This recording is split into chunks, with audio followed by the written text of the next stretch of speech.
This is a simple example for calculating NPV and IRR. We have future cash flow from year 1 to year 7. And the cash flow in year 1 is 234. And it will start to grow at a growth rate equals to 10%. The discount rate is 15%. So now to calculate the NPV, we need to input the discount rate here, which is B3. And then let Excel know that here is the future cash flow.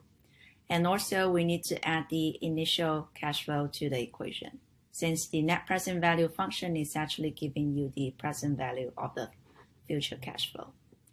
For IRR, we can simply use the IRR function and include all the cash flows. And guess here is the starting point you want Excel to search for the IRR. Remember, IRR can be solved for using try and error method. So now here in this table, this is a one-dimensional data table. By saying one-dimensional, we are only changing the growth rate here. So the number here stands for growth rate. So from 0% to 5%, 10%, and to 15%. So at 10% growth rate, we should get the same number of NPV and IRR as we calculated here. Because here we are assuming the NPV and IRR is calculated based on 10% growth rate. And later on, when we want to change the growth rate to 5%, 15%, the number of NPV and IRR should also be changed. So how to perform this? We first need to let Excel know the headers, okay? So the header will be here. We let Excel know the benchmark NPV, so where we calculate it here. So equals to B8, enter. Equals to B9, enter. Okay, so these are one-dimensional, so we only have one column input here since we put it in column. So I will select all of them and go to data, what if analysis, data table. And for the column input, we don't have row input since we don't have different numbers in this row, okay? So we only have one column input, which is the growth rate. And what is the growth rate for us to calculate the NPV and IRR here for cell B8 and cell B9? So the growth rate that we use for calculating these two numbers is cell B2, which is the growth rate here, 10%. So I want Excel know the cell instead of the number, okay? So I'll give Excel the reference. So I click OK. Now the numbers are all the same, but that happens occasionally. So if that happens, you just need to press F9.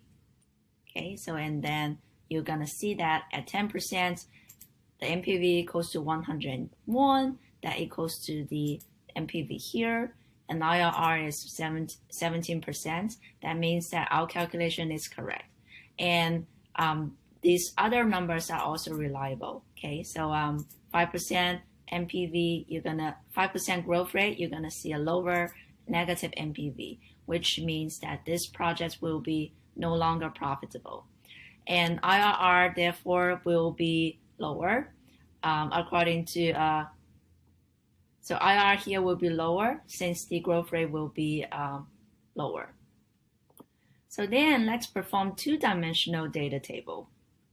So when we are saying two-dimensional, I will be changing the growth rate here and also the discount rate here. So I want to know at this discount rate equals to 7% and growth rate equals to 0, what will be the NPV of this project? And when discount rate equals to 10%, growth rate equals to 5%, what will be the NPV? So therefore, I'm only curious about the NPV. So the data header here, hence we'll input the NPV here to let Excel know I just want to change some numbers in this calculation and give us a different number here for the NPV. And the assumption here that we made for calculating this NPV, 101.46 cents. So the assumption we made is this 10% and this 15%. Okay, so I select all these areas, go to what if analysis, data table.